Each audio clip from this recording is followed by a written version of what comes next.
Hey guys, welcome back to another tutorial video. So in today's video, I'll show you how to set up Duo Mobile. So if you're using Duo Mobile for the first time, then just follow along.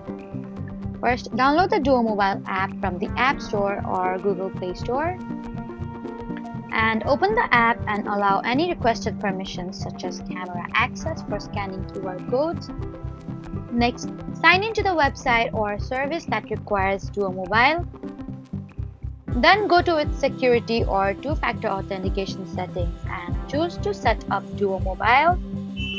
Then a QR code will appear on your screen, and in the Duo Mobile app, tap Add Account and scan the QR code. Once the account is added, you'll be able to approve login requests or generate passcodes whenever you sign in.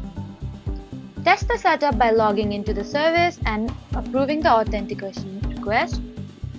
So that was how to set up Duo Mobile. Don't forget to like, comment, and subscribe for more helpful tutorials. Thank you for watching.